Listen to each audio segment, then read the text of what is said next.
welcome, ladies and gentlemen, to Casual EAL. I don't really know how to actually say that. Casual Esports Amateur League, sorry. Today is the game, Gold Salamanders versus the Dirty Cheese. The Dirty Cheese today looks like it will be The Ammo, Cheese Nub, Minor Threat, Dirty Band-Aids, and Saxman Rios versus Gold Salamanders, who are playing on the blue side, composing with a sub from Lightning 13Z, Deco Trilar, the Epi Champion, Vux, and Hussey.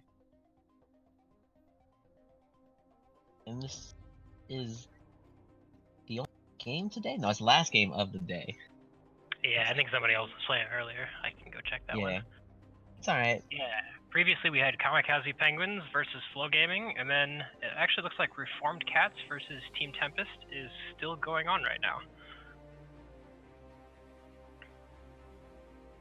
And happy Martin Luther King, everyone. Hope everyone had a good holiday, whether it was a day off or not. But this is the last game of the day, and hopefully it ends with a bang for you guys who decide to join in.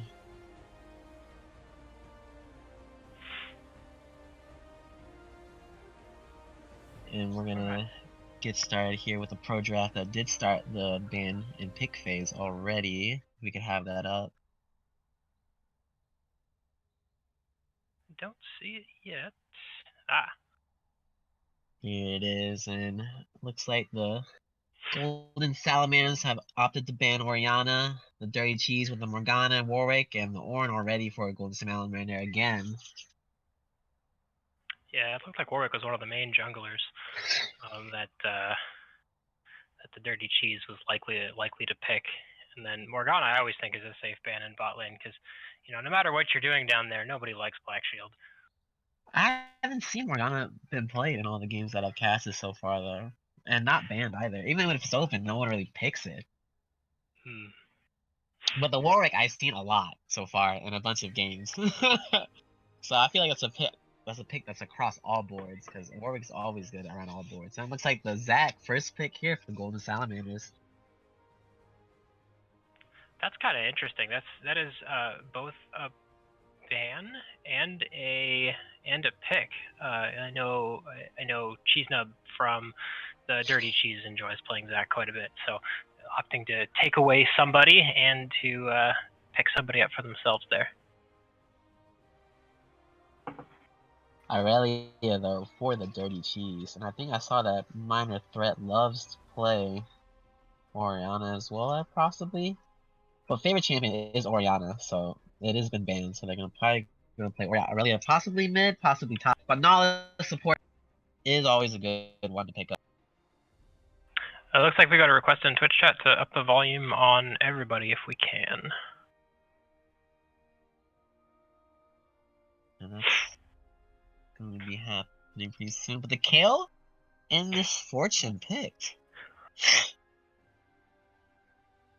You think the Kale is going to be the answer to Irelia? I actually think that Aurelia's may wind up in the mid lane here. But then the Kale will probably go against Irelia in mid lane, possibly. I'm always nervous playing Kale in the mid lane. I know some people have done it with some success. It always just scares the bejeebus out of me, though. She's so immobile. As soon as you get onto her, especially pre-6, because she's got such a weak game, you just abuse the crap out of her. Yeah, it is interesting that they picked Kale into Irelia. I don't know if they're going to move the Kale to be against Irelia or not, or they might just flex her away. But still, they already picked their top or mid laner, because that could be a flex. And into Olaf, there's, you know, the gank potential from Olaf is not as big as like a Zac, right, on Kale. So Kale can technically run away from Olaf more likely than Zac. There's the Aphelios ban, so. And the Nico ban for Golden Salamanders, which is pretty good because the Epi champion does like to play Nico. I saw that last season he played a lot of Nico.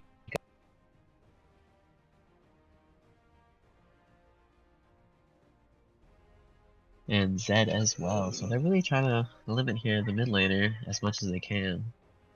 And the ADK that Misfortune does not want to play against is already taken off. And there it is. Last two bans from both teams going to target a single lane.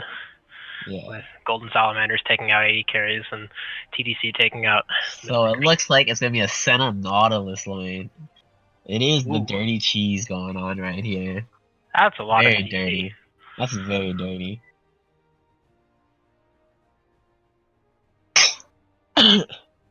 No, the lane's not very mobile either, so it's very suspected to a Zac gang, especially Senna. Have no mobility. Can't get slowed from Misfortune's rainfall, so. I wonder if this is going to be a Glacial Augment Senna. If she's going to the really double down on that.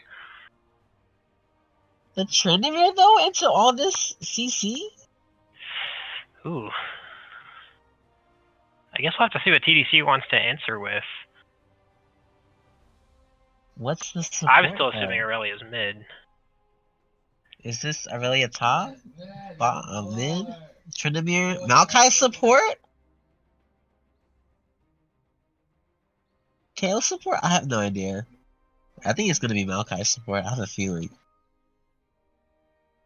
Yeah, Maokai seems to be a little bit of a better in as a support role than Kale, especially in such a kill lane like Nautilus Senna. The Shen top to counter the Tryndamere. So let's see what these guys will actually pick to where these go. So I really looks like it's gonna be mid lane. Tryndamere mid lane Kale, or is this gonna be really interesting where it's Kale support, Tryndamere mid, Maokai top?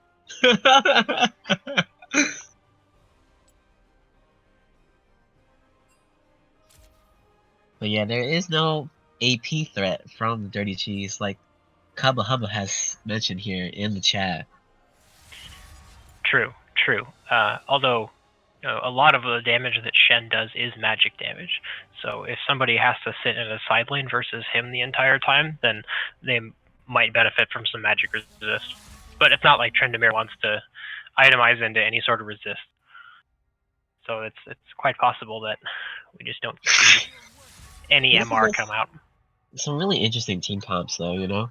Kale, whenever she does ult, she cannot do any other spells during her ultimate duration. So it's gonna be really. It's always interesting for Kale, especially, to see who to choose the ult and when to choose it. Because if you ult yourself, you're fine. But if you choose to ult someone else, you're basically vulnerable for a few seconds because you can't do anything else but move around.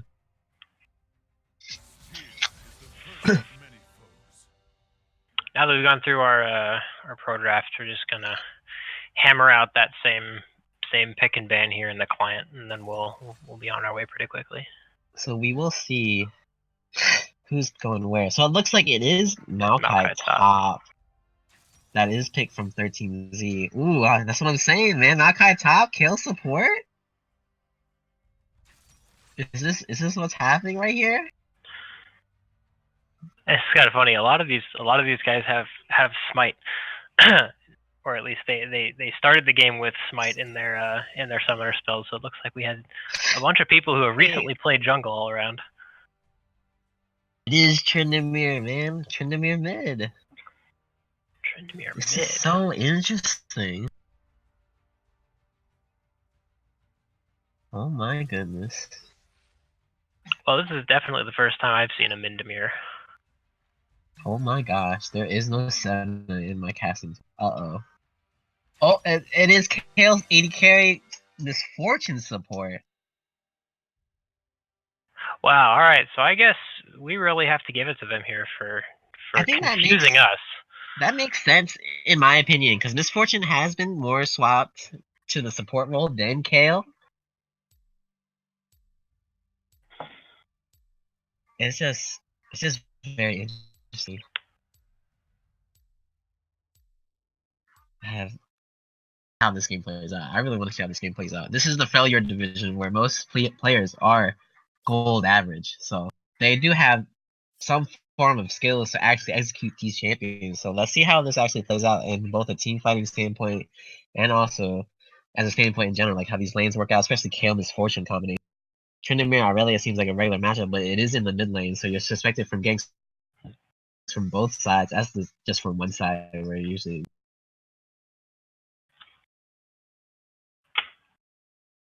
And I haven't seen Senna played as AD carry as much nowadays. I've seen it a couple of times in solo queue recently. I I haven't seen it seen yet. it in any of my solo queue games as of lately, but also haven't been playing solo queue lately.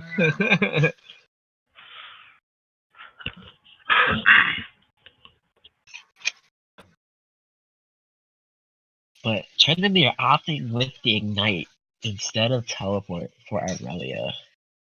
Aurelia going 2 teleports for the Dirty Cheese, 1 teleport in for Golden Salamanders. 2 teleports actually. Kale went teleport. Kale didn't opt for here. So Yeah, it's an interesting pick because he probably likes it for lane, but in the end, he's not going to want to sit in a lane with, in mid lane. He's going to want to be running down a side lane, and that's going to potentially hurt him after 25, 30 minutes. I like that Kale did bring teleport. It is really important for Kale to hit 6 to get range auto attacks as opposed to just her sitting there walking back, wasting a bunch of time and 8 speed to not maximize her level advantage. I wonder if they might do something creative, like letting Miss Fortune start some of the early CS, or at least having her stand up front into the minions and poking Nautilus off, just to give Kale that opportunity to sit back a little bit. This is just very interesting so far. I just don't know what these teams are going to look like in the end.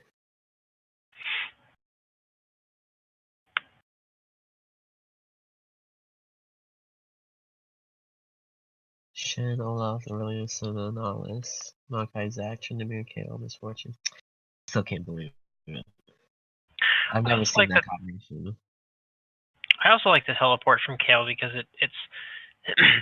it shows that they know that they've completely lost the early lane here. She's not taking anything for survivability. She's gonna maybe pick up an early base and expecting to be poked out, chunked out, and needing to get back. It's just, man, this is a very different, interesting game. I've never seen Kale Misfortune bot lane together. No, I haven't. That would be a first. I just haven't seen Kale in the bot lane at all. So I want to see how they make this work, especially in the Nautilus. They don't have anything. They don't have any gap closes. They have no dashes. They just run. So can they run from the dredge line? Can they sidestep that? Can they show me some fancy footwork here? Well, they're going to have to. Otherwise, they're going to use that teleport immediately. We do have the nice little prestige edition for Hussey here with the Misfortune. So Hussey is very confident on this Misfortune support, I assume. I like the Kale went for press the attack here. Lethal Temple for Tryndamere as well. And both Maokai and Zach opting for Aftershock. Maokai not going for Grass for lane, instead opting for the most max resistance. That more or less makes sense, though. I mean, he's never really going to kill a Shen in lane. Yeah. I mean, you proc Aftershock a lot easier with Maokai. So. And most of what their team wants to do is scale up reasonably well. So if Maokai wants to play out the entire lane is to just hold Shen in lane, that's a win. And the game is starting here.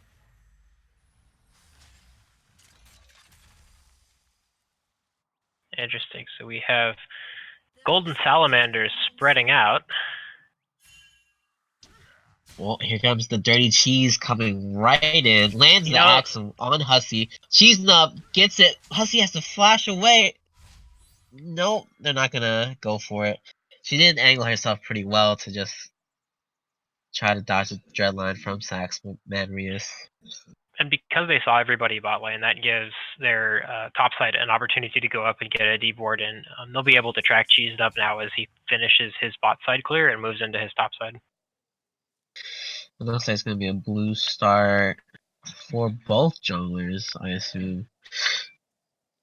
Zach opting to choose to start blue instead of red. So he's probably looking to get a bot lane gank after his rotations are done. Bot lane is just gonna do a fake leash here, hopefully. They're still kind of close to this minion line. No, they're not faking the leash at all. They're gonna just show up right here. Just not. Let's see if Dirty Cheese I will actually recognize that they actually will. Zach is starting blue side instead.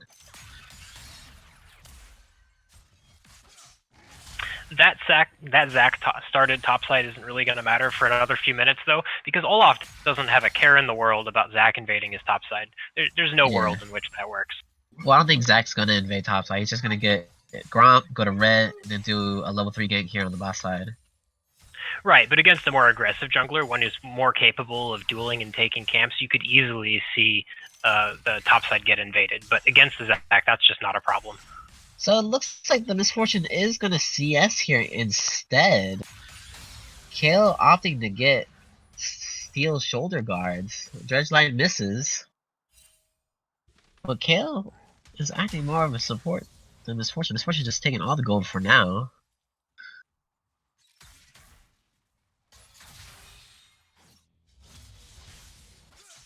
Yeah, I was wondering about that. The double support item bot lane. Yeah. It's very interesting indeed.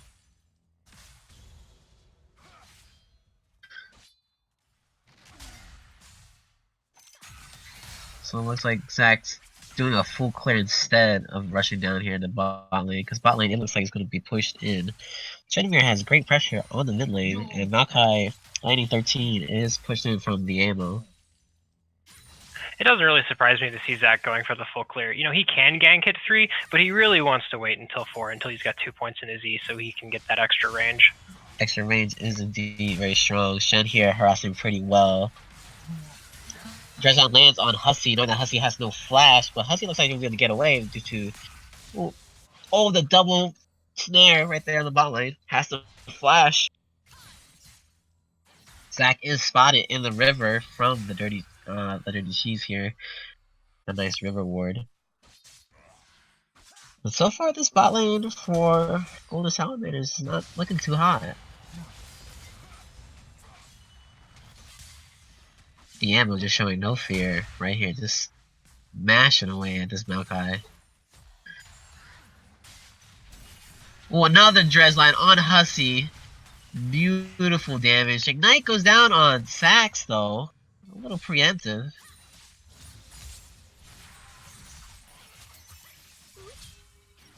The Epi goes in with Tryndamere as Cheesenut was going to recall behind him, but it looks like he's going to secure this kill! Beautiful. Is he going to be able to get away? He's asking for help, but he might be able to just get away if he dodges these axes from Cheesenut. Oh no, gets hit one more, gets slowed. Has to... Oh, Zach jumps in just at the perfect time! The Epi champion flashes over Cheesenut, is going to throw another axe to secure this kill there! No! He doesn't! Oh my gosh! Epi gets away with murder here twice!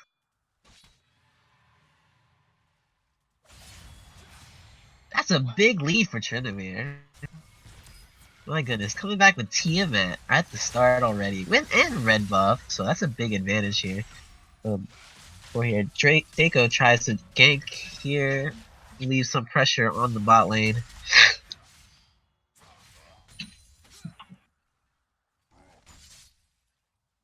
And top lane looking pretty even, just a little bit disparity with the ammo taking the CS lead. But man, Tryndamere already, and taking the jungle camps here, taking some chickens to keep up the gold lead, because he can do it pretty quick with Tiamat.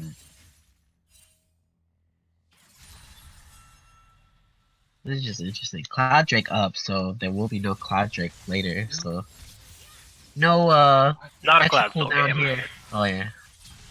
No Ooh. Cloud Soul. Beautiful trades here. Oh my gosh, Epi just whacking away his big old sword on minor threat here. Epi still has his ult, so he can really dive Cheesenut if he so wants to. He's got 3 levels on him too. Yeah. It would not be hard for Tryndamere to just spin right under and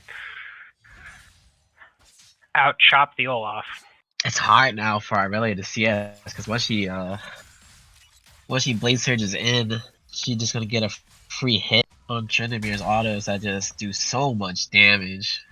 Tryndamere's passive is like one of the most ridiculous passives in the game, in my opinion. It gives him extra crit for free, just based off his fury.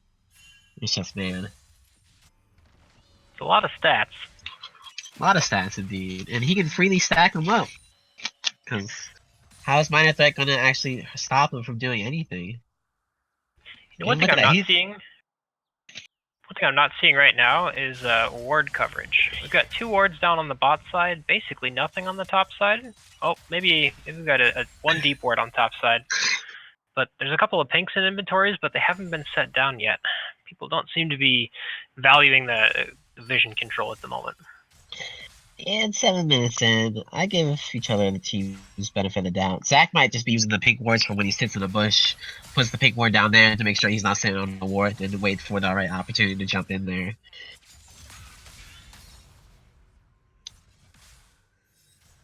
But man, Trinity going for a cloak right after Tiamat to get that maximum crit potential. Kale walks up, gets CC down from Sex Manrios, but no follow-up because Senna's a little too far behind to actually follow up with the damage. She's not. Misfortune was doing a good job of zoning her there. Yeah.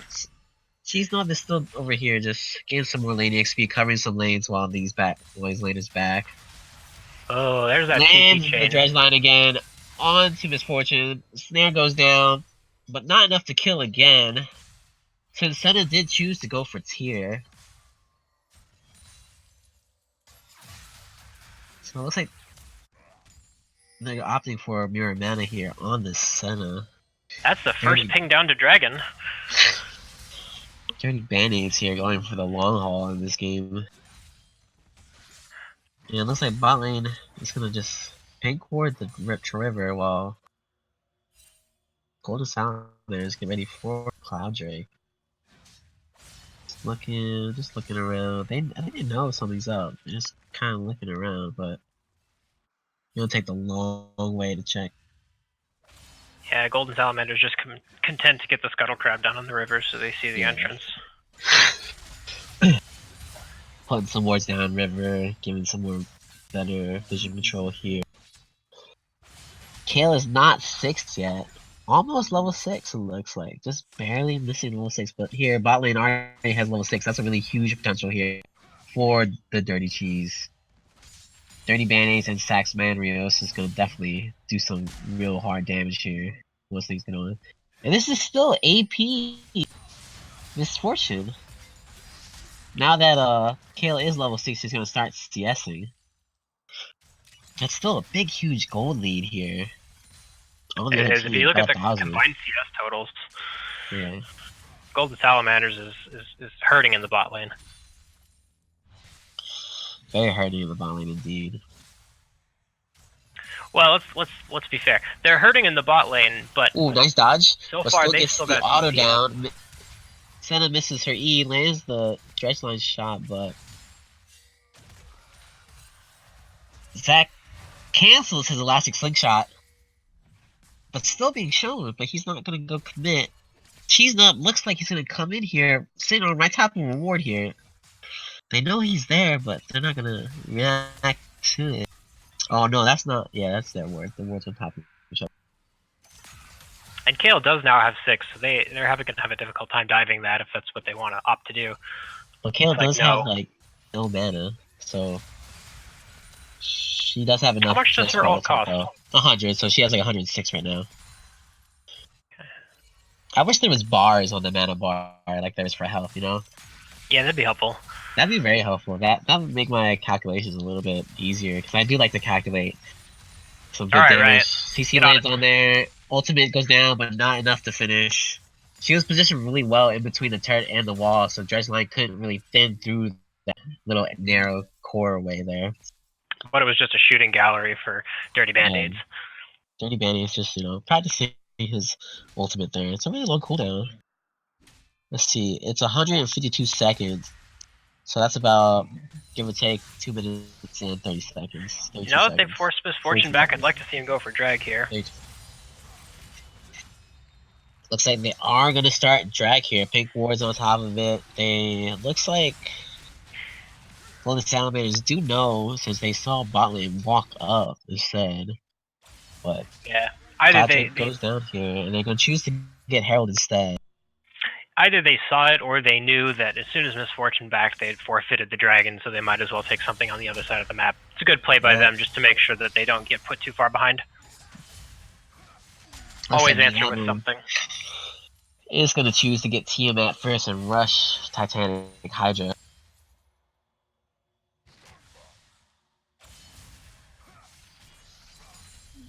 Still building a nice sizable CS lead. Ooh, beautiful Q. Knocked out. Beautiful knockback on the taunt. Just going to position himself very well. Knock him back again, get the passive off, get the grasp on from Shen. Lightning 13Z still, might be able to do it, but might not. There's not enough damage on both sides. There's like a little bit of a noodle fight here. I love watching tank fights. It's just, it's a slow burn. It's a slow burn. I'm not smart enough to watch assassins fight. Ooh, deep dive there. Deco misses, take 2 turn shots, almost dies, and pops his passive here. Senna being really aggressive, but she can choose to because she has huge range or advantage on KO. It's like they're just going to shove this in and go for the dive, or go for the Rift Herald. Going to make a play for that first top turret. Aurelia coming down here, though. This Hussey chooses to ult right there, but kill ult right there to get her out safely. No. That was a weird position here for Hussey. I wonder if Hussey just realized that they were caught, and so they wanted to get the Kale out. But yeah. But that was an interesting ult just to choose from there. Even when Aurelia was not there, they're just going to choose the ult, the single Nautilus, just to do some kind of damage to him. And especially as an AP support misfortune unit, it's gonna. Yeah. It's not a lot of damage that's gonna come out of that. Yeah, not a lot of damage in the ultimate. A lot of damage comes from making it rain. But she does look like she might choose to go Lost Chapter. She gotta go to GLP or what's the other item? It's drawing a blank here. Spooky Ghosts. Spooky Ghost doesn't. I don't think it comes from Lost Chapter. I forget the other. I'm drawing a blank. I build this item all the time, and I don't remember the name of it. It's a nice little bot lane fight here, but still no. That was an excellent disengage.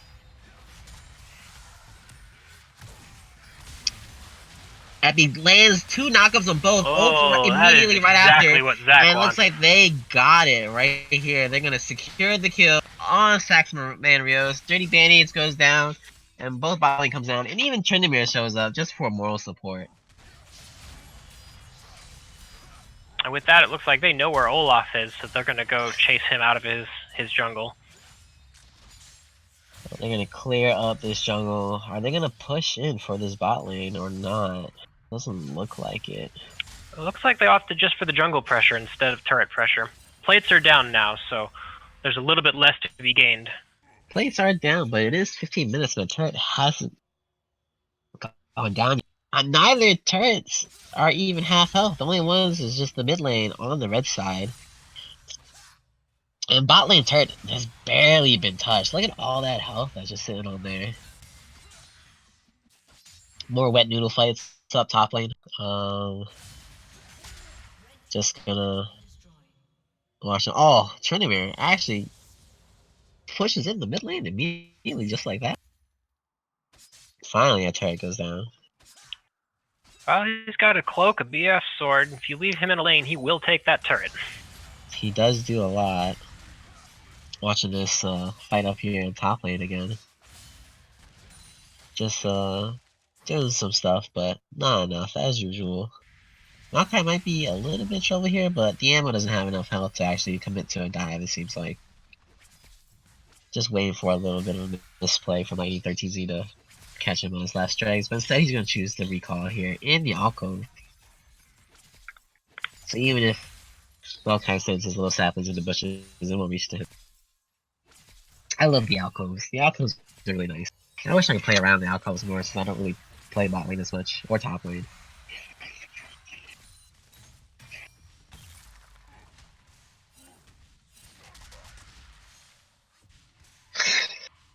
It looks like Mountain Drake is up.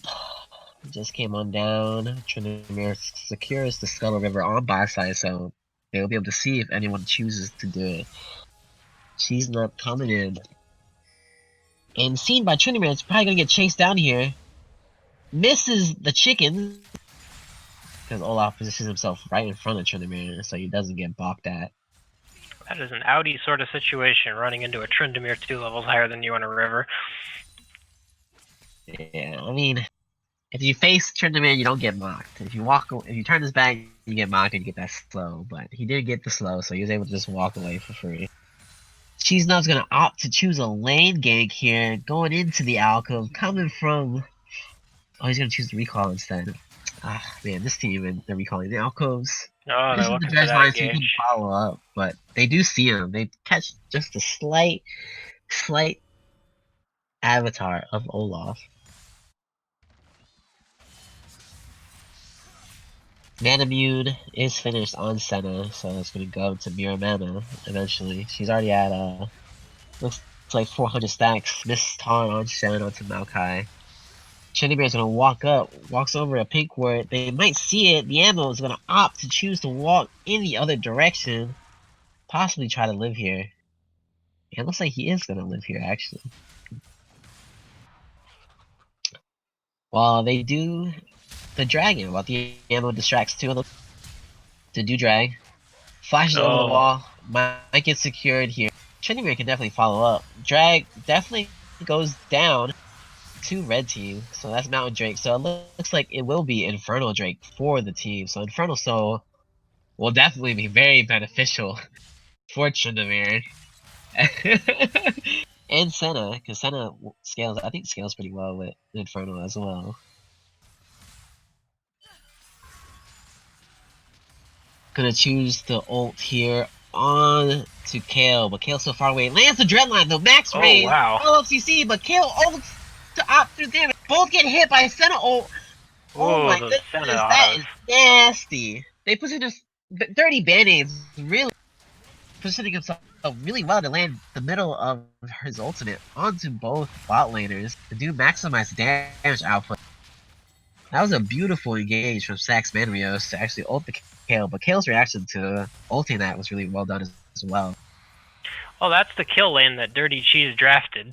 Yeah, it's a little hard to play Kale Misfortune into that. The follow-up CC, the follow-up, just to start off with a targeted ability is really hard to dodge all of that, essentially.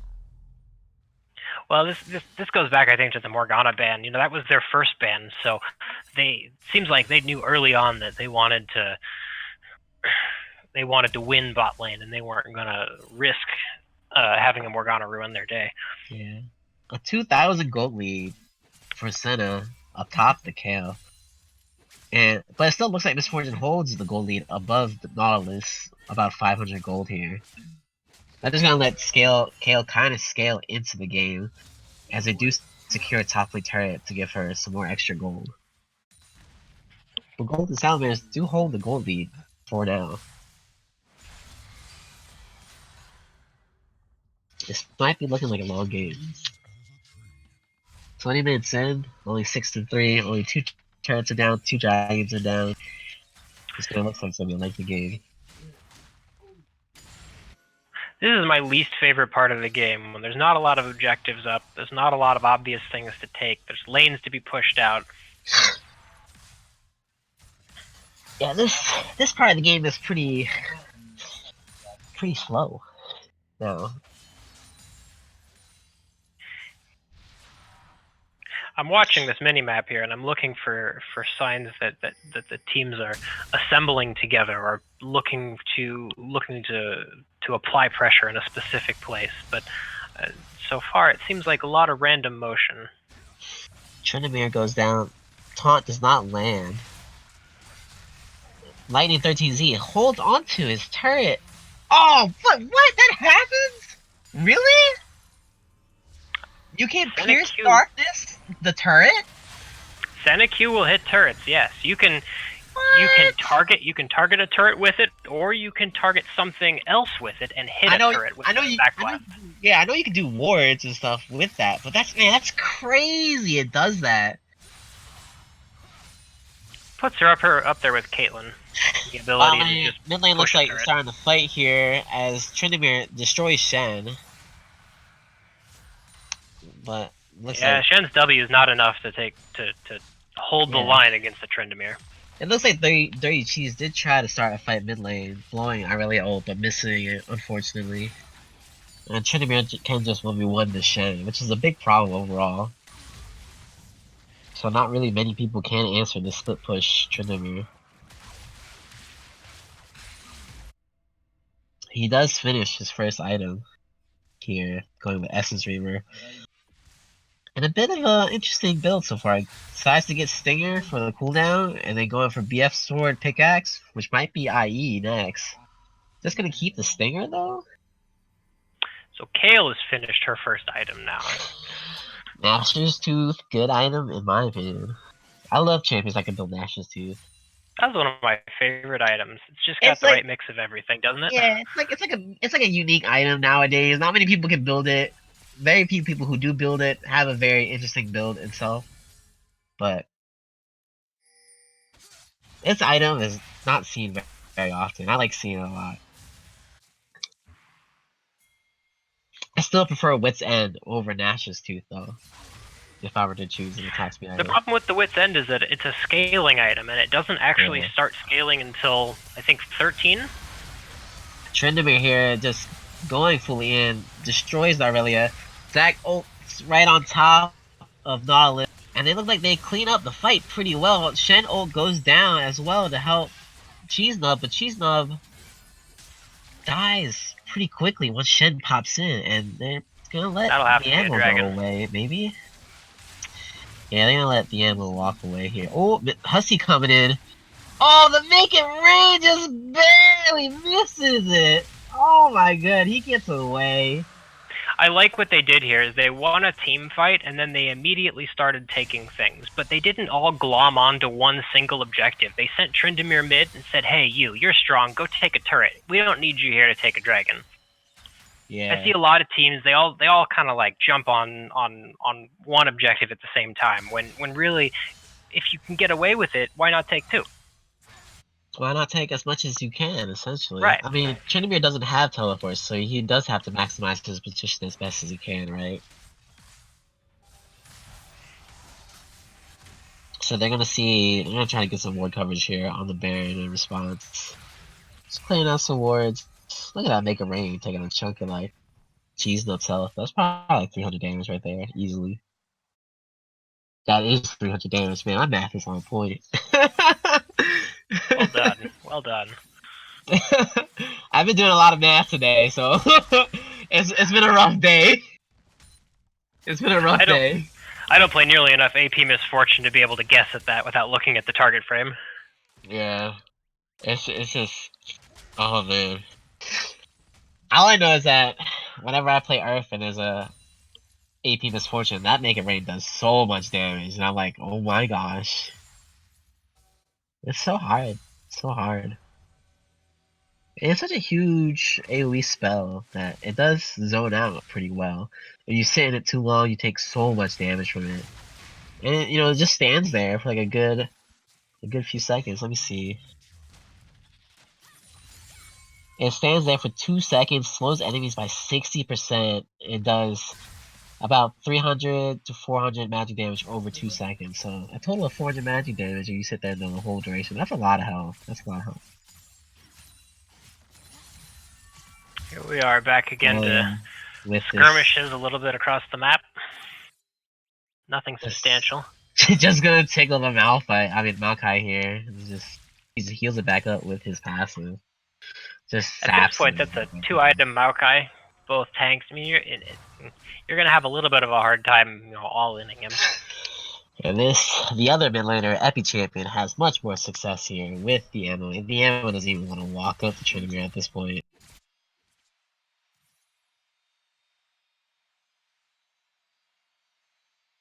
So it looks like it's going to be Gunblade second for Misfortune, opting to get Hextech at the beginning and then finish Nash's Tooth. This Hextech does provide some early damage as well. Yeah, it's interesting looking at positioning here. Tryndamere is just free to walk into that red side there. I mean, he's not afraid of being collapsed on at all. Yeah. Though I do think as the game progresses, Senna will get infinitely stronger because of her soul stacks. But Kale also gets stronger later in the game. Maokai becomes pretty indestructible if it's only one person, I assume, but he has to flash backwards, essentially, to try to get away. Ooh, nice positioning here. Maokai just showing some face of meat, but still gets axed on. Zach comes in with the follow-up. Beautiful flash forward from Kale to secure the kill on Aurelia, and they're gonna kill Cheese Nub here, most likely. Shen ultimates in onto the Olaf, but not enough to protect him. That was a great turnaround for Golden Salamanders. That was. I thought the Maokai there was a little on the little toast. Lightning 13Z with the great pathing and footwork here. And even though he is a sub for the team, so he's not really a part of this team, essentially. So he's just today's sub, and he's doing work. He is doing work. So it looks like they do know that they're starting this Baron on Vision. It is warded. I don't know if they saw the ward, but it is warded. I just saw blue team pinging that ward, so they know. Yeah. They know, and they're just gonna take it anyways because they know. Every champion can just zone out himself. His ultimate comes up so quickly. It's less than a 1 minute cooldown right now with Tryndamere build at the moment. I hate that build so much.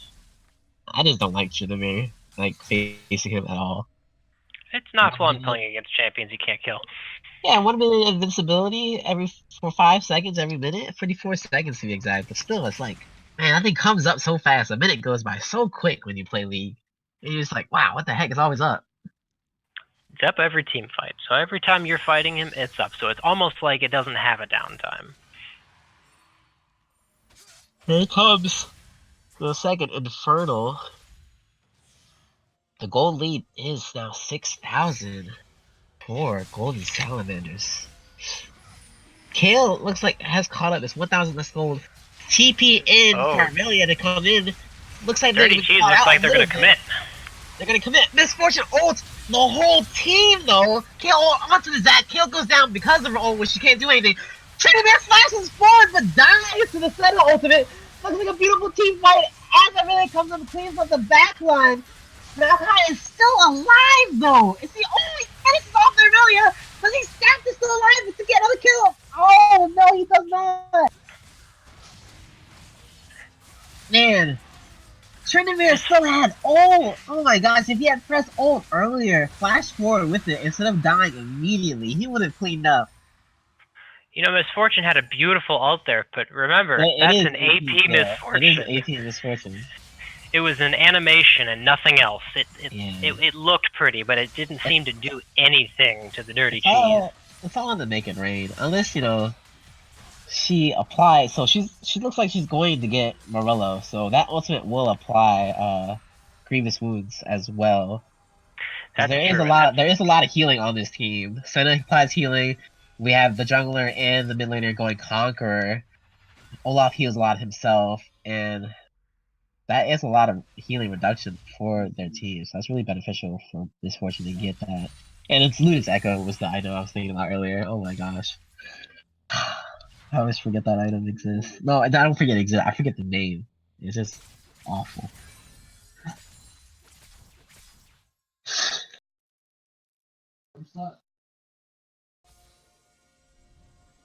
A little bit of a reset here. We're just going to keep taking some camps. Again, all the objectives are down, so... That is... I mean, that fight, the 30 Cheese needed to win that to come back from 12-3 to 14-8 now. So that was an A, so they were able to come back. They were able to shrink the gold lead down from 6,000 gold to 4,000. A little bit under 4,000. And Senna is starting to scale now that she has Edge of Night with that. Yeah, they did a really good job protecting her during that fight. Yeah. Well, that's what they're going to have to do every fight from here on out and just let her pop people. It's going to be hard, though. Tryndamere has 4 items completed. He finally bought items, i.e. Ravenous Hydra, Triforce. He is almost full build at this point. He's so far ahead of everyone else. 15 5,000 gold. That is He's got 5,000 310 Yeah. CS Oh, they're at gonna 30 minutes. pile everything onto the Maokai. Maokai looks like he's just gonna live pretty long here as they pop 3 ultimates for him. Oh, 2. Olaf, Ragnarok, Irelia, Vanguard's Edge just to finish him off. They can save the death charge from the but I don't think they can really push this forward if Misfortune is gonna make it rain onto the lane instead. Yeah. Look at her clear those minions out pretty quick. I see the Tryndamere, he's just gonna spin away. Looks like they're gonna be content to just let Senna poke. Yeah. Draco's gonna do his chickens, get caught out a little bit from Irelia, take a bit of free damage here. They might just follow it up here. Oh, Tryndamere goes in right here. The ultimate to try to Ignite goes down on top of him. He has to spin away, making rain goes down. But Senna picks him off with her ultimate. Dawning Shadow catches him out. Dirty Band-Aids is really over here with his shooting range though. How many stacks does he have? He has... I can't really see this. 97 absolutions, my god. It's almost at that next break point. It is, it is. She breaks every 20 stacks, I think? Is it 20? Let me see. It says, yeah, every 20 gets on attack range. So right now she's at 90. So she'll get 125 extra range on her autos. Right now she's sitting at... Oh, I can't see right here. Does it tell me? Does it tell me? Does it tell me? 850 attack range. That's nothing to sneeze at. So it will be 875 with rapid fire. Yeah, it's the whole 875. Man, that's like that's far. That's so far. My goodness. Now essentially there is now 3 infinitely scaling champions in each lane. Nasus top, Vigar mid, Senna bot lane. Where's my infinitely scaling jungler? I don't know about that. That'd be. That's okay. We'd never scale anyway. Take a quick look at levels across the board. Deko Trilar, jungler, it's level 14 to Tryndamere's level 18, and Cheesenub is at 15 to the Amo's level 17. So both junglers here, you know, 3 or 4 levels down on their top lane. Just barely a level above the support, right? Just barely. Looks like they're gonna get the Infernal Soul here. It's very important that Golden Salamanders tries to stop this. Zach goes in! Does he secure it? He secures it! That was a beautiful steal here! Tryndamere also right in the middle of the line!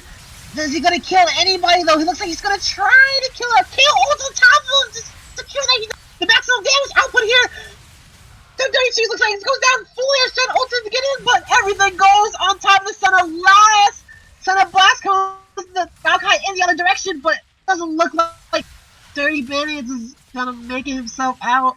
Almost kills Deko Trilar during his death, but he does not get away. That's gotta be heartbreaking for the Dirty Cheese. You know, Senna was in such a beautiful position for that entire fight, just queuing and autoing and ulting right through the entire team fight. And somehow we have the Golden Salamanders healing and sustaining through that whole barrage she was putting out. Little zoning out from Maokai. Tryndamere is already annoying, right, with his ultimate. Now, on top of his ultimate, there's Kale ultimate. So it's like, he has 2 invincibility spells for him, because Kale did ult him while he tried to die. So now he has invincibility for 8 seconds total. 3 from Kale, 5 from himself. And Kale ultimate is also less than a minute now. Oh my god. So every minute, there's 8 minutes of invincibility for Tryndamere if they choose to Kale him. Oh my goodness.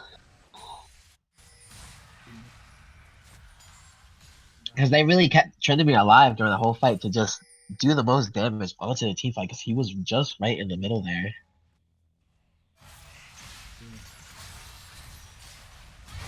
Another catch here on Tryndamere, but Tryndamere's gonna ult. See if he takes anyone down with him. Oh, he gets caught up, but oh, he goes down. They throw everything onto him because they know he's a really important carry to go after, but they don't look like they're gonna follow this up, so they will find a great opportunity to catch Well, they don't every have to champion follow. out. They can just walk backwards. Yeah, they're gonna go for this ban. Will we see Keiko Trilar come in with the steal? No, they're gonna turn to fight him instead. It looks like they're gonna pop him down immediately. Kill as GA and just whack it away here, just autoing everyone to death. GA pops here. Are they gonna follow in, come back? Zach comes back up but dies from the axe. Kale goes down. Maokai has no damage to actually do anything here though. But it looks like he's gonna do something. Oh, tries to do something. This Fortune just ran away and left him to die. He probably could have helped him secure a kill right there. Once again, Dirty Band-Aids had some fantastic positioning and target selection during that fight.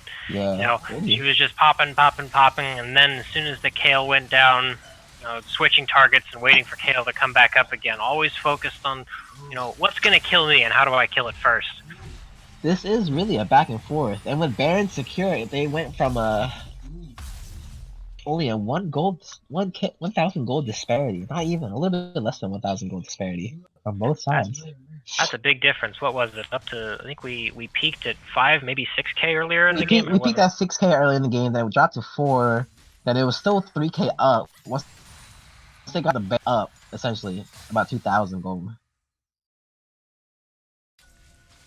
Now, looking at the board here, everyone is up on gold to their counterpart besides the mid lane and support for the Dirty Cheese here.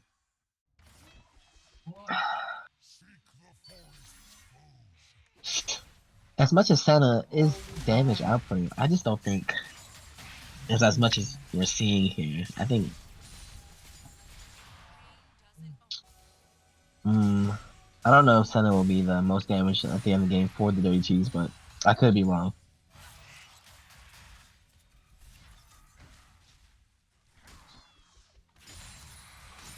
$126 stacks right now for Senna. 150 extra range. Sitting at, what's the range on her auto attack right now? 900 with rapid fire, so 750 on average on normal. And it looks like drag is up in 20 seconds, so they're getting ready for it. So they want this soul really bad. Daco Trilar still needs to secure it to get their third final soul. I mean, a third drag, so the next drag will guarantee to be a soul if they steal it. Well, let's see. They're doing a little bit of footsie. Shen's just pushing the bot lane with his Baron, pushing against super minions, so that's a little tough. 8,000 health on this drag, though. Tryndamere is just going to opt to go mid lane instead? I think that's a little bit of a misplay, but Zach is here. Does not have the level advantage on Olaf, though. They're going to choose to fight instead. Nautilus looks like he goes down immediately. Olaf goes down immediately. So Shen decided to ult Senna instead, but it's not going to be worth it. Oh my god! Senna kills 2 people with her ultimate now!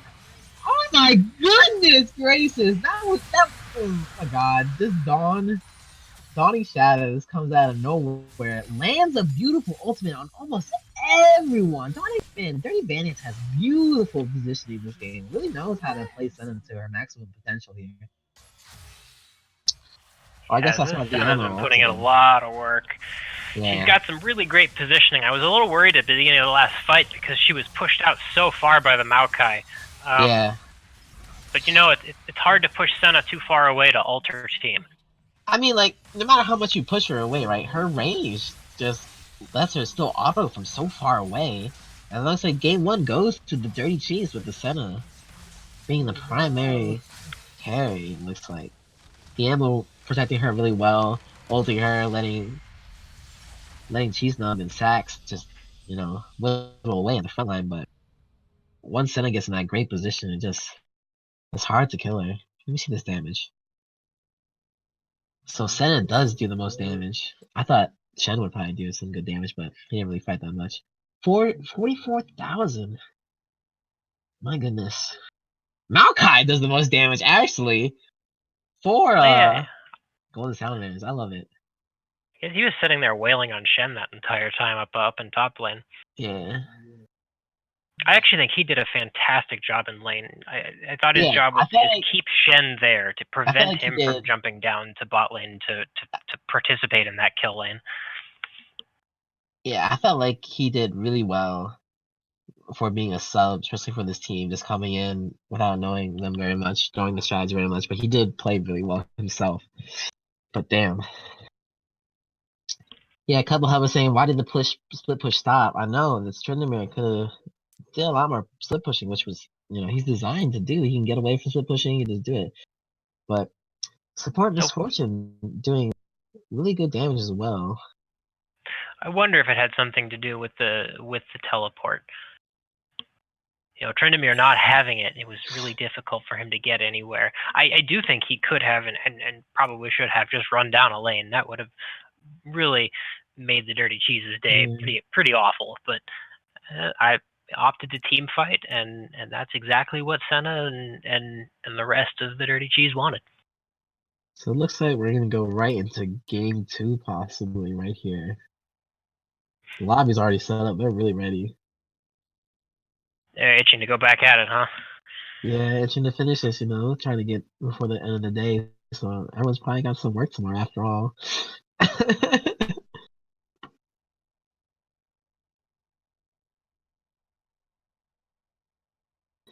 Oh my goodness. Alright, we're gonna get everything going here, hopefully. Do we have the pro draft set up yet? We might take a little break here, though. Maybe a 2-3 minute, few minutes break here. So we'll see you guys in a little bit. We'll come back. If they start the pick ban phase, then we'll come back during the draft. Then we're just gonna take a little break here for the casters to get ready for the next game. See you guys in a bit.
And welcome back, ladies and gentlemen, to the second game for the Freljord division versus the Dirty Cheese and Gold Salamanders. Looks like Dirty Cheese will be on the blue side and Golden Salamanders will be on the red side. Opting to choose for the Morgana band one more time. Garen band as well. Looks like the same bands from last game. Tryndamere now might be the band to respect the Tryndamere from Epi Champion last game.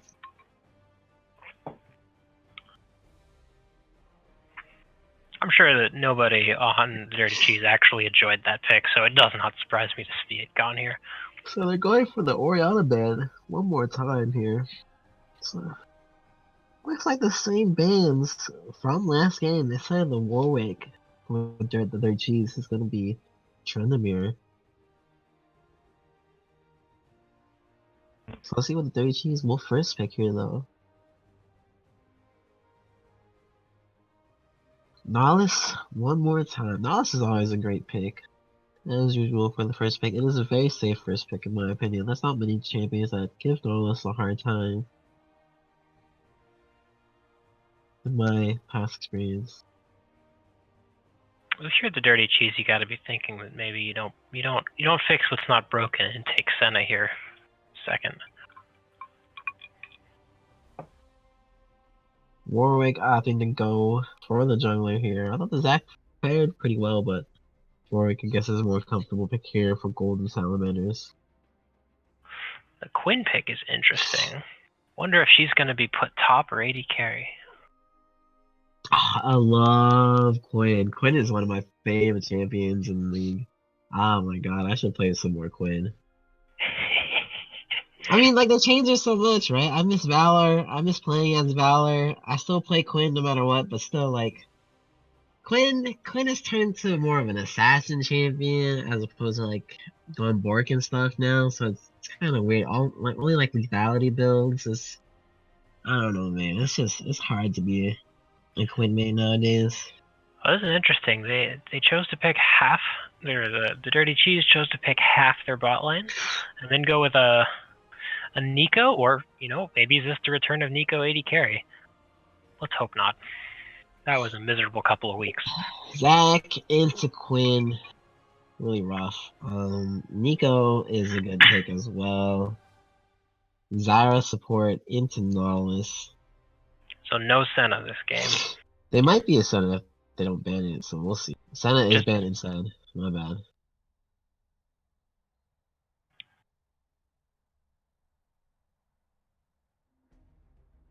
But let's see what goes on here. I still like the Quinn in my opinion. Doesn't matter. I don't care. Like, you have to be very brave to second pick Quinn.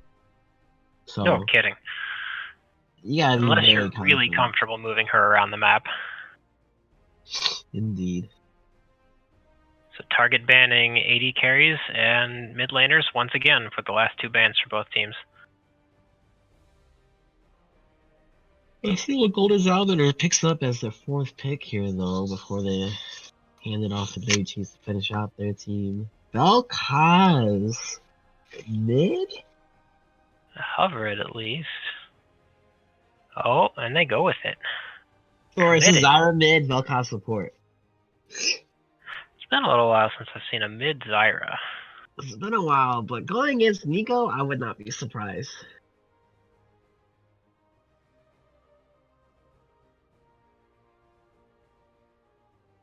Golden Salamanders have picked some odd picks from time to time, so. Caitlyn, Nautilus, very standard. Sticking with the range. With the range. It looks like Dirty Band-Aids just wants to sit back and blast people. Are we gonna see the good old Zyra Ashe, though? Is that a possibility here? Zyra Ashe. The one that started the C9 legend. I believe. I think it was Zyra Ashe. Returning with again for the ammo. Kate top 100%, Mr. Derek, please. It is hard.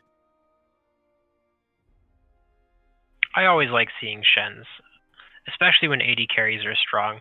Go ahead and sacrifice your top lane just to hold it and play around your AD carry and let them take over. I still kind of miss old Shen. I miss throwing my Q out to the minion for like free. I miss CSing like the free target ability, you know. And it looks like that top lane matchup is going to be the same again. So, for all of you who out there who enjoy those wet noodle fights, Oh wait, pull up a this is chair. Quinn 80 carry? Oh my god. No. She's gonna have a rough time. No, oh man, Caitlyn. Oh, it's so rough. She's gonna get outranged by Caitlyn, and she's never gonna be able to kill Nautilus, Zac, and I'm so rough. Oh my gosh. I'm so sad for Quinn. This Quinn at least. I do give Golden Salamanders props though, coming up with unique bot lanes to really play this out. I thought it was going to be Quinn mid, essentially, for Epi Champion. Like, I feel like Epi Champion will be able to play Quinn mid. But against Nico, nah, I guess it doesn't really work out that well, because if you dash in on Nico, it's a free snare for Nico, and a free combo right there.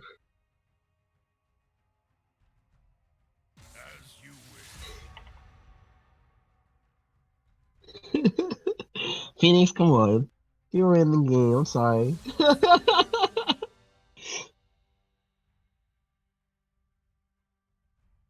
I had to fill in for the sub that you took in for here, so you know. Ways. Let's see if it will be Zyra mid or Vel'Koz mid right here.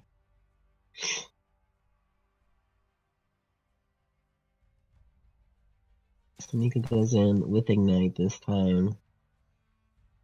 It looks like it will be Ignite. Oh! I knew it! Oh boy, I wonder if the Quinn's gonna stick with... Nope, she's going over to heal. Epi Champion really trolling me here, hovering over the Quinn for himself. That would be a Zyra and Vel'Koz bot lane. That'd be really even more interesting. going immobile twice against the Nautilus. That just doesn't sound safe. Doesn't sound safe at all. I don't know if you can. I don't remember if you can buffer the plant. You can dodge the plants, yes, with the dredge line, but I don't know if you can vault dredge line and do it successfully. I'm not too sure about that interaction. I don't remember past memory, but I think I can. Wouldn't it have to be a point blank dredge line to vault it correctly? I'm not too sure. I don't know who comes closer or not, but I'm pretty sure. Actually, I don't know if you can even vault Zac mid elastic jump either. That'd be really interesting too. Just push him back from his elastic shot, just interrupt it. I think you can interrupt it, right? Yeah, he can be CC'd out of his jump reasonably easily. Thresh is really good at that. Darius Hook is really good at that. But having to, both of those you can precast. With Vault, it's a targeted ability, so you have to see him flying through the air, and then you have to click him flying through the air, and that's the hard part. I don't know. I feel like that's not as hard in my Quinn experience, but you're worrying about way too much things when you're putting Quinn bot lane. Dredge line, Zac. Her ability to vault a Zac E is not one of them. It's like which one do you pick? Do you just flash away the elastic slingshot? Do you vault the dredge line right at the last minute? Like I don't know. It's hard. It's hard to pick. You only have so many skills to maneuver in this game. Essentially, only have 4, but we'll see. I know Vault does not take you out of Pop Blossom radius, I believe, for Nico. I think it's exactly the same range as the maximum range of Pop Blossom. So even that. Still, I was not very happy with Bucks' Well, kind of. Lux played really well on Kale, but had to wait too long for her to scale. I want to see this Quinn So this who do is an more matches because interesting Quinn opportunity. is all about the mid game. She can't pick, so going a team coordinated game, it's really hard for her to get picks. So I'm looking at this team comp here, and I'm thinking that last game they really went hard with the split push comp. They didn't execute it like it was a split push comp, but that's what the Tryndamere really wanted to do. And Quinn isn't going to be very helpful in the V5, but I'm wondering if maybe they take the opportunity to drop her into a side lane, assign her the split push roles because she can move around the map really well. And then there's basically, you can't get minions through Zyra and Vel'Koz, right? So while the entire time that the Dirty Cheese is trying to siege, you just have Quinn run around because she's not going to be able to realistically do anything in that team fight either. Yeah, man, we'll see in this game. Let's see if Lux will show you wrong. As a favorite Quinn Wayne myself, I want to see it happen. I'm really excited to see other people play Quinn because it's like 1 in a million at this rate for other people to play Quinn. Oh yeah, definitely. It'll be fun no matter what this Quinn decides to do. Yeah, it's like, seeing one of those old champions again. Just like, oh man, so excited to see just these champions that come in from dusting on the shelf to being brought out into this place. Like, oh, that looks good. Let me just move this dust off this champion portrait here, and oh, there we go. Now it's an actual person. What is this skin? Pulling in from the attic into the main line here, showing the spotlight here. Quinn finally sees the light of day in some kind of professional play here. Go and press the attack. I like it. I like it. Sorcery second though. I want to see what that is. Might be water walking. Might not be. Well, definitely. Hopefully, it'll be one of the movement speed ones that gives her, because her ultimate really does help her move around a lot faster. Barrier here for the Vel'Koz into Nico. Be safe. Glacial Augment for Nico as usual. Meteor there. So whoever the Dirty Cheese started out with a 5-man invade last game, let's see if they want to do similar. It doesn't look like they're going to. Maybe a more conservative, just fan out start for game 2.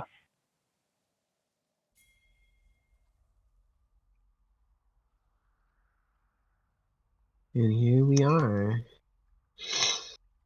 Okay, let's see. Quinn has Celerity, so that's great. But Scorch as well. Very interesting to have Scorch on there. Okay. Hussy opting to choose full comment as well. Going for Presence of Mind to get more mana back for a secondary. Okay. Fleet Footwork on Caitlyn though. I'm not really a big fan of Fleet Footwork as of lately, though I do like running it on like set even. That's because I like to put as much movement speed I can onto set. Yeah, he does well with it. Yeah, so it looks like a blue start for Zach as usual. I think this is the first game I've ever seen where Nico's not sitting in lane as somebody else at level 1. I mean, there's not really much trickery there. Who would she want to copy though? Caitlyn? Get the extra auto range. Just like, just chilling. It's not about the trickery. I just think you have to do it because I've never seen anyone not do it. So I just assume it's a requirement. Yeah, I feel you. Bot lane pushed in here from Dirty Cheese. Let's see how Dirty Band-Aids position himself well again onto the Caitlyn, who also has the second highest range now, I guess, compared to Senna. The Dirty Cheese once again gets that ward topside just to check to make sure that they always know where Deco Trilar is. This is so rough for this bot lane. Oh my gosh. Level disparity in between the support and AD carry though. That's a shame. Bucks is going to be slightly ahead of Hussy here, so they won't have synchronized levels. So that might be a little bit of a concern. Level 6 is much more important for Zyra than it is for Quinn here. and it is Quinn pretty basically difficult. doesn't have. Yeah, she an doesn't really ultimate. have an ultimate anymore. You're right. The ultimate does so little nowadays. Sky Strike deals very little damage, but it does apply the mark, which is the most important feature of the ultimate. Because, you know, to play Quinn is all about maximizing your hair, your passive. How to maximize your procs with your passive. You do like, if you come in with ultimate, you usually go Sky Strike, proc, Vault proc, and then Valor proc with Blinding Assault. So that's like 3 procs of Harrier. Harrier does so much with pressing attack as well. It's just, I don't know. I love Quinn. I feel like she might need to get a little bit of a better rework in my opinion, but we'll see what League decides to do with her. Well, I know that she won't be getting a rework anytime soon. I believe the next reworks are possibly going to be Nocturne and Mundo next with Shyvana, because they will probably pull it again after the Phil 6 Volibear rework. A little bit of a jungle scuffle here for the Scuttle Crab. Zac smites it away. I'm a little Nico surprised pushing. that Dako Charler didn't put up more of a fight there. Yeah, Draco does have a little bit of, does have a bigger, better advantage than Zac in a 1v1, so. I mean, he didn't have a lot of priority there, but I thought he gave it up kind of easily. Yeah. Pretty feisty fight here. Pythagoras, Epi champion, hitting them with the angles, but missing the angles here. Not enough trigonometry for Epi. Let's see if we can do some more math formulas later in the game, though. Drag does come up pretty soon. We'll see if Dako tries to fight. Oh, He there's does those get the Harrier. Valiant. Flashes forward with the fear, but gets CC'd down. Not going to be able to finish her off. Are they going to focus on something else? Draco's pretty low. Looks like he goes down to Caitlyn, Q, and Warwick. Nala secures the kill onto Lux here. That's a lot of damage from Caitlyn, from Quinn, but not enough to finish off the Caitlyn. That was a beautiful engage from Dako, but not enough damage to secure it, so they did Both lose junglers the did a fight. really good job there. Yeah. Dako had a smelled out that gank. It was bot lane was overextended on the side of, and he got in there. He did the damage. It just wasn't quite enough. And then CasualEAL did a really good job of reading that and being there for the. Man, Grasping Roots looks so big on Nautilus when he gets them. You see those vines earlier? Oh my god. Dago coming in though. Teleport blown on Zac passing to keep him alive. That's just like a pseudo Shenlong, right? He does have 6, so he does have ult, but you can't ult him in his passive after all. Let's see if they opt to choose to get dragged, but bot lane is not here. And looks like Liam was just gonna walk back up the lane instead. But that was great for Dako to pop the Zac passive though. That's also looks like it's gonna be a 5-minute cooldown. Oh, I didn't know that. I didn't know Zac passive was that long. Does that same cooldown as Flash? Essentially. Now I know. Ooh! The laser doesn't follow through fully though. Epi champion not able to secure the kill. The disintegration rate does not disintegrate poor old lizard Nico. Let's see what goes on here.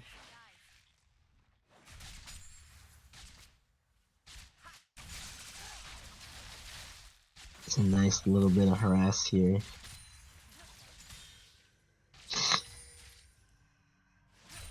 Lands the dredge line onto the Quinn though, and Quinn gets CC'd down here with the Caitlyn trap. And it looks like we're in for another hard game for Golden Salamanders. Epic Champion does not establish the lead that he had last game in the early game, so now Dirty Cheese rightfully has the lead instead. That's so hard to watch. It's so hard. Is Quinn opting to get Shiv first though? Looks like it. Like she is going static shift first. Caitlyn is just doing work on this tower down here. Dirty Band-Aids and Zax Marinos own this lane. It's so hard. And it's never fun seeing your favorite champion lose or somebody play your favorite champion wrong. I know that's my problem when I watch people play Zac or Sejuani or Warwick. I'll look at them and I'll be like, you're building wrong. What are you doing? I'm like, I'm so conflicted right now, but knowing this is like, I felt like, oh man, Jacob goes down immediately right there, gets locked up by the Nautilus. It looks like Caitlyn's gonna so much CC. Gets in front of Quinn gets in front of Zyra there to take the kill. I mean, just take the kill to stop her from dying. She would probably have died from that ultimate ace in the hole with Acer right there. Yeah, immediately after that, CasualEAL started up the dragon on full vision. He said, "I don't care. You don't have a jungler, and there's nothing you can do about it." The play here from Vux, a little bit of misplay, but she's trying her best here. She does not have flash. Is she gonna bolt away from the minion to get closer though? Oh, the body assault lands! Oh man, that was. So there you go. That's the power of Quinn. Yeah. 1v1 me. Two deaths. Not even like a whole. It looks like a few items behind. Not even a full butt. Like she was down a BF sword, so she had like no raw damage, but she's still able to secure the kill. A little bit of a. Bucks could have played that a little bit better, in my opinion, but that's just me criticizing her Quinn play because I know Quinn so much.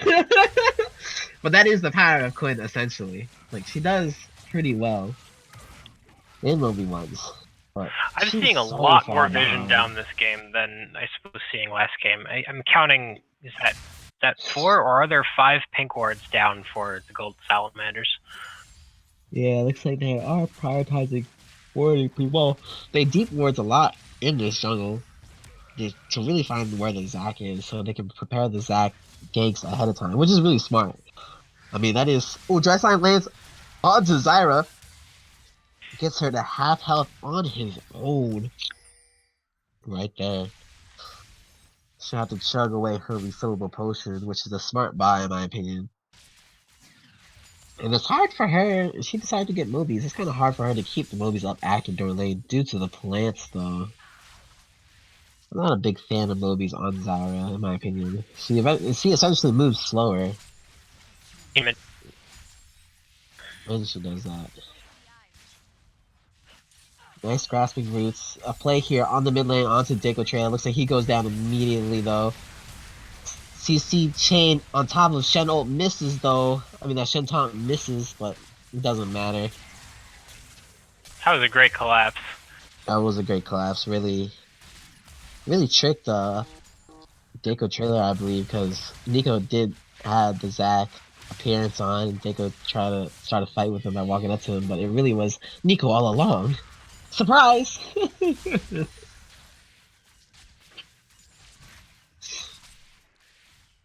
Oh man. What are we gonna do with this game? 6-1 right now. 4,000 gold lead. About 3,000. 3,000 and a half gold lead on here. Herald drop. Like lining up to collect plates. Very juicy play. His teleport comes down from Maokai. Able to secure the turret. Deco just, choosing to cover the lane in the meantime. Bucks is still down so much gold. About 2,000 to be exact. That's hard against a good Caitlyn. So oppressive to just get shoved in that hard. It hurts my heart. It really does. It looks like they're gonna clash it onto Deco. Kind of dodges the knockup from Elastic Slingshot, but wars him out of the way. Is Deco gonna ult in right here? Passive goes down, but Pop Blossom only goes on Warwick as Epic Champion flashes away. Epic Champion does have his ultimate, but chooses not to use it at that instant. Instead, it gets a little bit of a trigonometry here. Ultimate goes down, but the visually it was broken. Pop Watch pops down to save his skin. But I heard the disintegration go off, but it did not go off at all because he was CC'd right at the start. That's very unfortunate. You hate to see it happen, but it does happen sometimes. And 9013Z really on point, smashing the ground as soon as Sean taunts him. It's very comfortable in this matchup, I would say.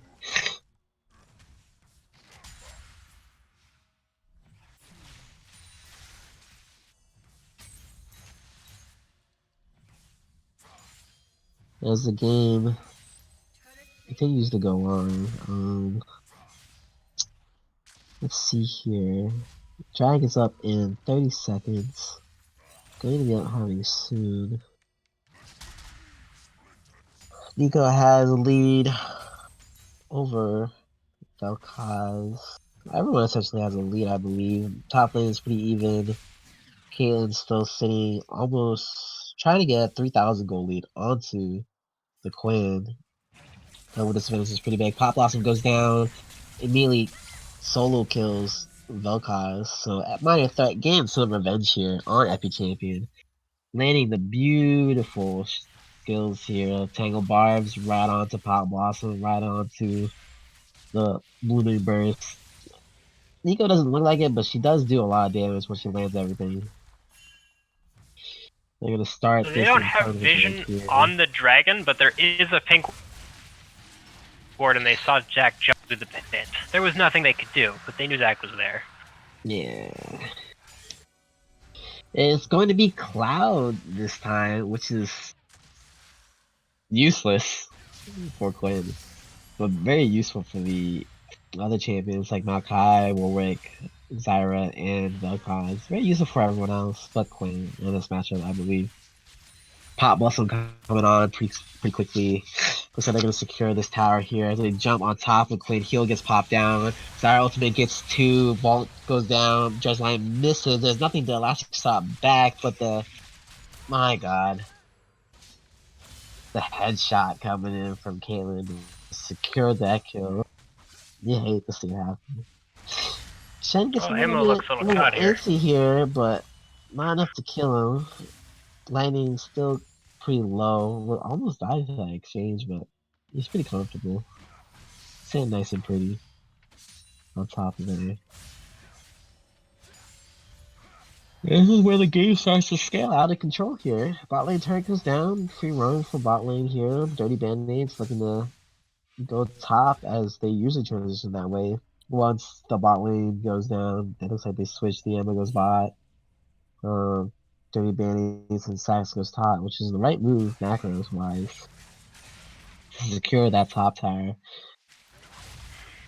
Vox looks like she's gonna clean up these here while Shen walks in. We might see the Epic Champion start roaming as well with his mid lane turret going down. Looks like Nico's gonna solo her blue buff. I think it's going to depend on where they put the bot lane. I think they probably want to give Quinn as much time to solo lane as she can. Yeah, it's really hard though. I think at this point it wouldn't be too bad to send Zyra there and let Quinn just run around on her own. Yeah, Quinn should be able to survive in the 1v1 against Shen. Doesn't need to be babysat as much nowadays. It looks like they're gonna be offensive here, trying to poke at him, but Zach's gonna come down. They've They got vision on him. Zach, but they're still a little bit mispositioned here.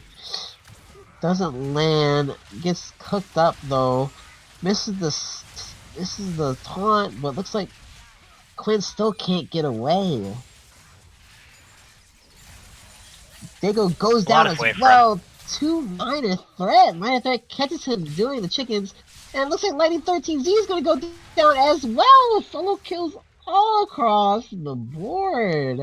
Well, not such a solo kills. Kills are across each lane, essentially, because the chickens are right next to mid lane. It looks like they're going to get this mid lane here by themselves. Zach trying to solo the Epi Champion. It looks like he's going to be successful here if he can do it, and he does! My god, Zach being able to solo Epi Champion is a very different game from last game. This is not working out for the Golden Salamanders. 0-5 Warwick, 0-1 Maokai, who died during an essential kind of being picked out here from the Nautilus. 2-5-1 bot lane combined, and 0-3 Epi Champion. It's really difficult to imagine what to do in this position for them. But Yeah, that second Rift Herald too. yeah, They know that they're ahead, and they know that they want to keep taking things. So I'd like to see them drop that oh top my tier so they can god. get some presence bot lane.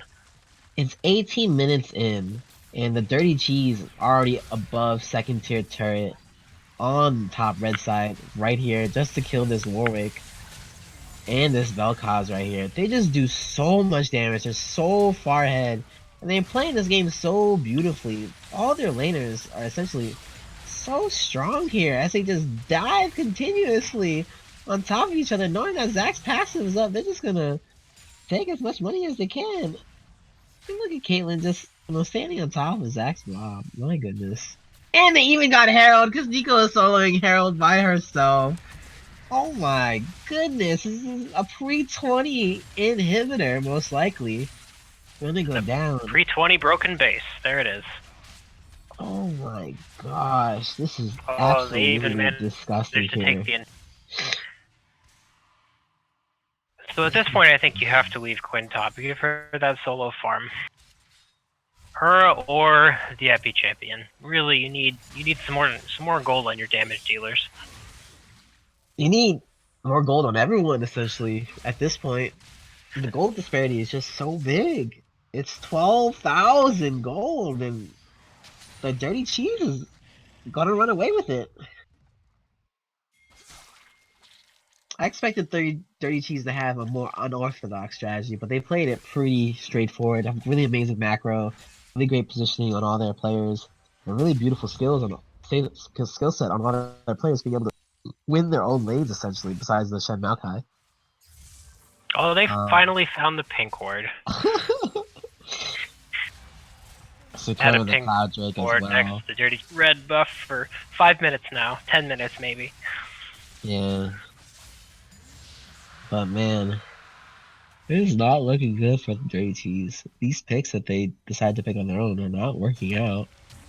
Oh, that was a little bit of a greedy Gets back. caught out on the back, has to flash away, but man, that was a really... Oh, dive here, though. Gonna definitely kill this Vel'Koz with Ace in the hole. That's the problem with Zach. Oh, Dredgeline lands at maximum length, and Quinn definitely goes down here. Most likely is the Nautilus just tanks everything. Oh, this looks like it's gonna be game, though. That's Top so lane rough maybe. when those tanks are Shen so is far just... ahead. You just get dove over and over again. I mean, there's no reason for Shen to ult at this point. He's just gonna split push the rest of this game. I haven't even seen Shen with the rest of the team at all yet. No, I think he's content to just wait to press the R key. I don't think he has even been near Caitlyn this whole game yet. As they kind of just waddle down. Okay, here comes Really the Shen. hasn't Throw the needed to. Nautilus there. He just wants to be part of the action. He's gonna flash taunt the Vel'Koz. Minor threats godlike. Nice stun onto the Warwick, but Warwick does not get the kill onto Shen with the last turret hit. He lives with just 200 health, maybe from Triumph. Let me see. He does not have Triumph, so he lives with 200 health. There's not enough damage at all on any of them. And it's so hard for them to clear these super minions, especially with Quinn going just shiv 22 minutes in the game. Oh, you hate to see it happen. I hate to see this game happen, essentially, if you are the Golden Salamanders right now. And that's the surrender. They're gonna end this game right here at 22 minutes. And man, what a snowbally second game here with the Dirty Cheese taking it away. Nautilus is definitely the MVP of the second game. I feel like Nautilus put in so much work, was able to catch him, and provide the CC enough for Caitlyn just to put the cupcake traps right where they are, so they follow up with the headshot and another headshot on top of it.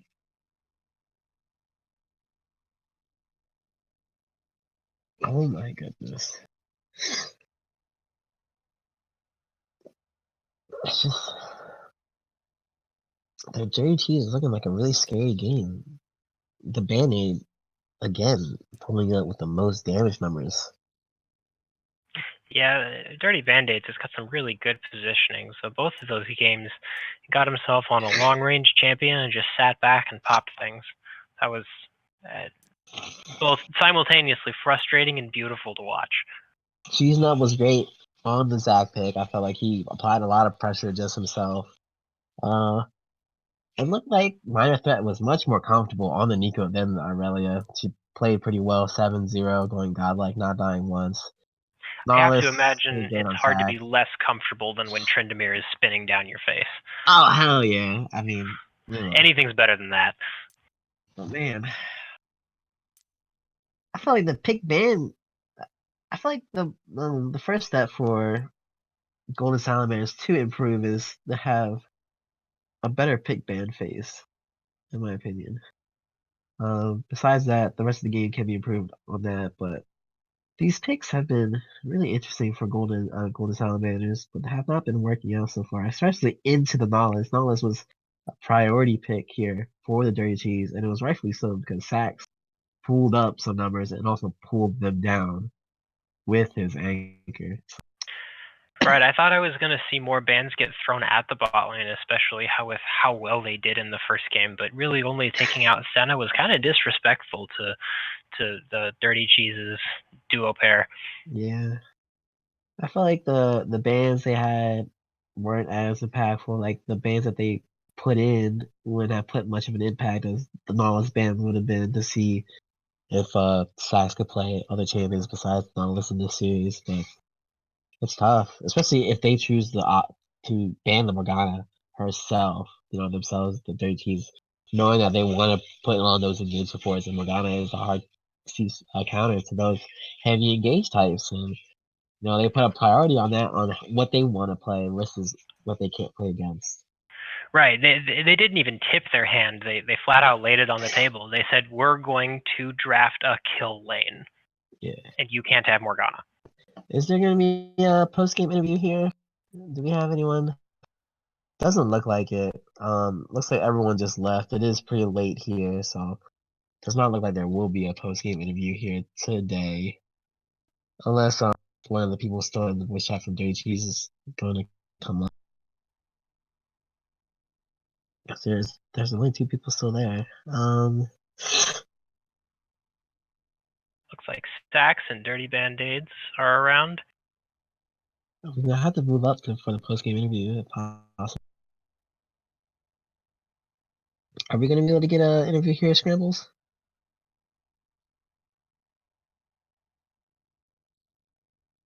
Yeah, let me ask. We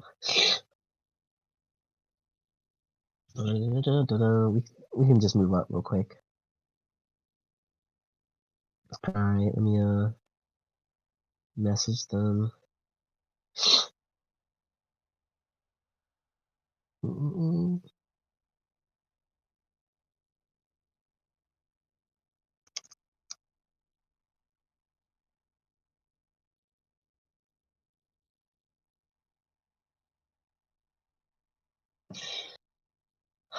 Unfortunately, Mr. Derek Cheesenub is not available in the Freljord division because it looks like he already dipped. The other one's available. Looks like he's either Dirty Bandits or Sax. So I'm trying to see if anyone other wants to do it.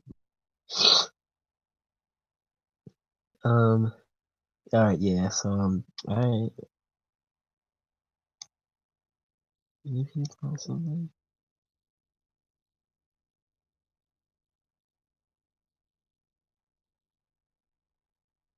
Yeah, we don't care if you've won or you've lost.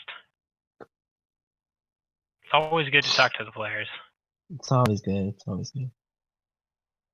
Alright. Oh, Cheese Nub is here. Hey! Cheese Nub. Oh, we have Cheese Nub. Today. He has answered your calls. Cheese Nub, how you doing? I'm doing pretty good. How do you It's your feel first about game, this yeah? game? How do I feel about the first game? No, this is your first game, yeah? First game for the season. Yeah. This was Yeah. the first game for us. Alright, cool. How do you feel about both games?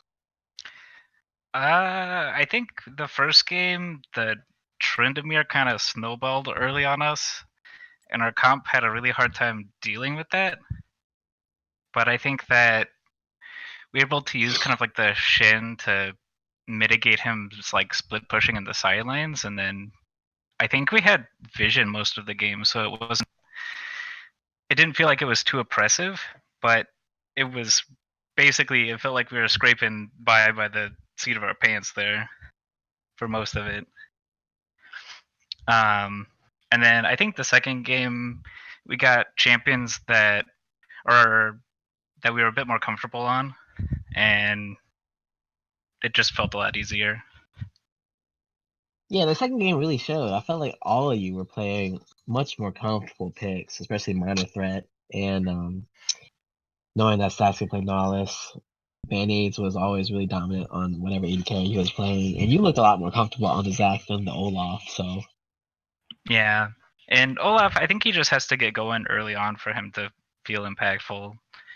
And Zac always has the CC, so it was a lot better, I think. Yeah, it was a lot better, especially going against Game 2's comp from Golden Salamanders, where they really didn't have much mobility on most of their champs. Yeah. So what was your game plan going into Game 1 and Game 2? How did you start the night? What were your thoughts? Have you guys done a lot of scouting of the Golden Salamanders? Did you kind of know what you were getting yourselves into? I can't speak for the rest of the team, but I know that I've only really played games with the team over this last weekend, so we hadn't had too much prep ahead of time. I've been trying to get back into League, and so I've been just trying to get back into jungling and playing the new season out. I think Sax and Band-Aids have played together quite a bit, and I know that we did like a Vantage thing or like a League thing with the AMO and Minor Threat a couple years ago. So it's good to get back on a team with them, though. But we didn't really have necessarily a concrete game plan. It was mostly, I think, play it front to back and do easy team comps. Your bot lane looked like they Like what? Your bot lane looked like they really enjoyed playing front to back. Yeah. Dirty Band-Aids and Sax Marinos looked like they were very comfortable just lighting them up and knocking them down. Yeah, every time I've played with those guys, they've seemed to be able to kind of hold their own in pretty much any lane. So I think we're pretty comfortable having them do most of our carrying. That's a great feeling for me as a jungler, knowing that I don't have to worry too much about any one lane. If I could just take one thing off my mind, it's such a great relief. So in this situation, I mean that's you. You had this lane that you could trust to get its job done. So how does that change what you want to do throughout the game when you know that? I think mostly these two games I supported bot lane probably a lot more than the other lanes, mostly just because they were ahead and it was easy to kind of try to keep them ahead. Keep playing through the strong laners rather than trying to support the others. And top lane was just kind of two meatballs bashing their heads against each other the whole game, so... Oh yeah, it was really fun watching the auto camera because it would always just go back up to top lane because there was just constant fight. Nothing was happening, but that's where the client was always taking us. Go back noodle fight, indeed. Noodle fights. I love them. That's one of my favorite things to watch. It's very exciting to try to make them really hype. It's like, oh, there they all go again, trying to fight each other. Oh, and then they let go. That's it. So any thoughts on your opponents here? I think it was mostly just surprising the bot lane picks that they were going with because they were definitely, I think, lanes that I'd never really seen before. Yeah, they had really, really unique picks, and I was really happy with the Quaid in the second game. I was not happy with how the Quinn was treated in the second game from your team. Yeah, it looked like if they'd gotten ahead, it would have been pretty good for them, but it looked more like they got abused, so it didn't quite pan out, I think, the way they were hoping it would. Yeah, I would like to nominate Golden Salamanders for the most unique drafts that I've ever seen. Yeah. We'll have to see how the rest of this season pans out, but I would like to see them up on the podium at the end of the season to receive that award. The Kale misfortune that had us confused. I was not convinced that was what was going to be the lane. We were thinking it was going to be Kale mid for a little while. Good job, guys. You stumped us. Yeah, we definitely weren't really sure where everything was going until everyone locked in their champions. It was just like, oh, okay. Any last thoughts here, Cheeseman? I think that's about it. I think both say? games are really good, and it was a lot of fun to get back into it. All right, well, Cheeseman, hopefully you have a great hopefully you have good luck next game. Sorry. Trying to get my thoughts together. Good luck next game, and we'll hopefully this is a great start to your season, going 2-0. Hopefully, we'll see that continue in the next game. All right, awesome. Thanks. And we're gonna wrap it up here. That is the end for tonight. Tomorrow's game will be Gags Gaming versus Aggressive Channels. I'm sorry. Do we have a game tomorrow? Yeah, we do, but I don't know if it's gonna be casting. We're still looking for a caster for tomorrow. Hopefully, that will be me and Phoenix casting, but we need someone to host it essentially. Oh, I don't see it on the schedule yet. Oh, Early game, that'd be the first of the week 2 games? Yeah, first of the week 2, I believe. And then Wednesday, we also have a game that will be casted. So that's you guys again, Gold Salamanders, Cheese Nubs versus SEAL Team 6. Are you guys ready for that? While you're here, I guess. Yeah. I'll be coloring that one on Wednesday night as well. Yeah, with the ammo. Wait, the ammo's gonna do it? Isn't the ammo on Gold Salamanders? Oh wait, no, never mind. He's on Dirty Cheese. No, he's Dirty Cheese. You're right. That's my bad. So Gold Salamanders is gonna play again this week, hopefully, with SEAL Team 6. That's wrong teams. That's about it for this week. Hopefully, 4 people are gonna post their games. I think the poll bot comes on today or tomorrow, I believe, for those who are not scheduled yet. So hopefully we'll see more games in the schedule, because the schedule does look kind of bare for the second week.